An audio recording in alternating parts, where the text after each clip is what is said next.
여러분 안녕하십니까? 이해하기 쉽게 법률 상식을 전해드리는 택수의 투시경 이택수입니다. 오늘은 비밀 녹음 불법인가? 그리고 재판 증거로 사용할 수 있나? 라는 주제로 말씀 올리겠습니다. 먼저 구독, 좋아요 부탁드립니다. 요즘 누구나 소지하고 있는 이 스마트폰은 녹음과 동영상 촬영을 손쉽게 할 수 있고 이혼 소송에서는 거의 빠짐없이 핸드폰의 통화 내역과 저장된 문자가 증거로 제출되고 있습니다. 심지어는 배우자의 승용차에 도청 장치를 설치하고 배우자의 부정행위를 녹음하는 경우도 허다합니다. 주목할 사실은 이와 같이 녹음하고 동영상을 촬영하는 것이 아무런 죄가 되지 않는다고 생각하고 무분별하게 행해지고 있다는 것입니다.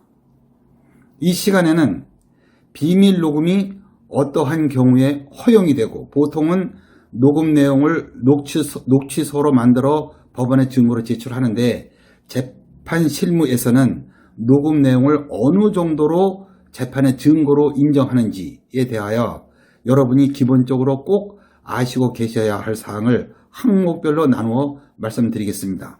첫째, 상대방의 동의를 얻은 다음 대화를 녹음하는 것은 어떠한 법에도 위반되지 않고 그 녹음 내용은 재판에서 증거로 쓸 수 있습니다. 이를 증거 능력이 있다고 표현합니다. 증거 능력이 있다고 하더라도 판사가 그 증거의 내용을 진실로 받아들이느냐는 별도의 문제입니다. 이는 증거 능력과는 별도의 개념인 증명력이라고 말합니다. 둘째, 비밀 녹음이 형사상 처벌 대상이 되느냐에 대해서 보겠습니다. 통신비밀보호법에 의하면 공개되지 아니한 타인 간의 대화를 녹음 또는 청취하지 못하며 이를 위반 시 10년 이하의 징역과 5년 이하의 자격정지에 처하도록 규정하고 있습니다.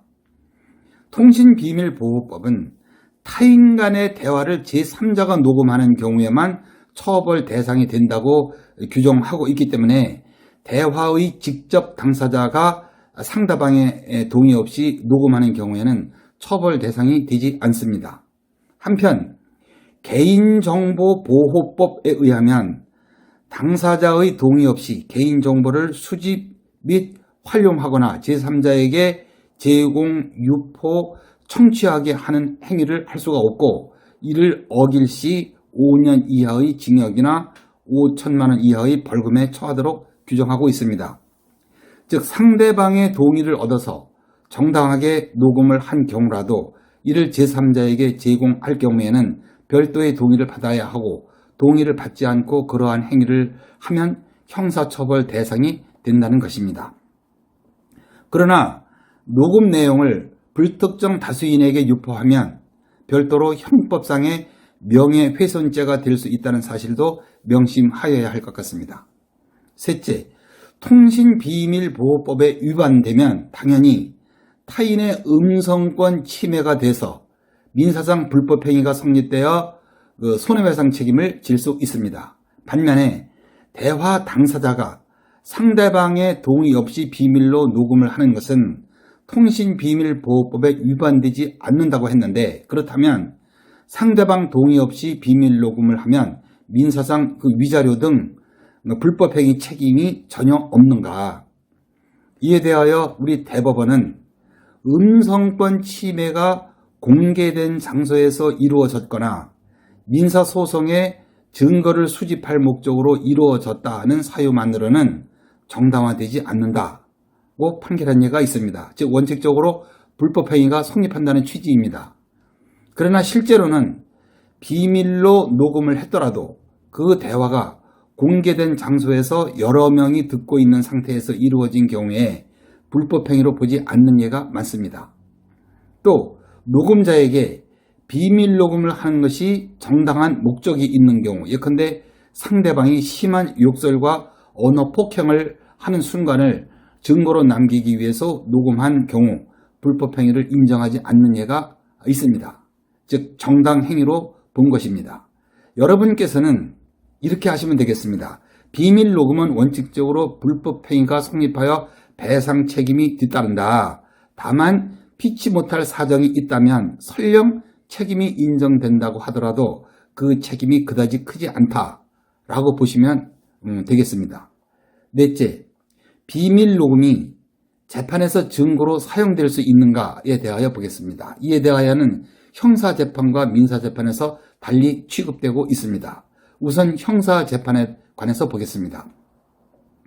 제3자 간의 대화 내용을 비밀로 녹음하여 통신비밀보호법 위반에 해당하면 이는 불법 수집 증거라 해서 그 녹음 내용은 형사상 유죄의 증거로 인정될 수 없다. 즉 증거 능력이 없다는 것이 대법원의 입장입니다. 다만 대법원은 자신이 대화 당사자인 경우에는 일정한 요건하에 증거 능력을 인정하고 있습니다. 즉 재판을 받는 피고인이 녹음 파일을 증거로 사용하는 데 동의하지 않는다면 녹음 파일은 조작 내지 편집될 수 있기 때문에 녹음 파일의 어느 진술을 증거로 사용하기 위해서는 그 대화자 본인이 재판에 출석하여 그 녹음 내용이 자신이 진술한 대로 녹음됐다고 확인해야만 증거로 사용할 수 있다는 것이 대법원의 입장입니다. 이에 대하여는 민사재판에서는 다릅니다. 특히 이혼 소송에서 많이 문제가 되고 있는데 비밀 녹음을 이혼 사유의 증거로 삼을 수 있느냐. 우리 법원은 그 비밀 녹음이 증거 능력이 있는지, 나아가 그 녹음 내용을 그 진실로 믿을 것인지 이 여부는 법원의 재량에 속한다는 입장입니다.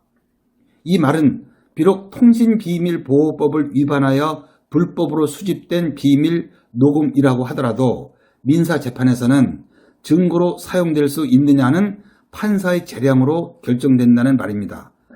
즉 형사재판에서와는 달리 민사재판에서는 증거로 사용될 수 있다는 말입니다. 많은 참고 바랍니다. 구독, 좋아요 부탁드리고요. 더 유익한 주제를 뵙겠습니다. 시청해 주셔서 감사합니다.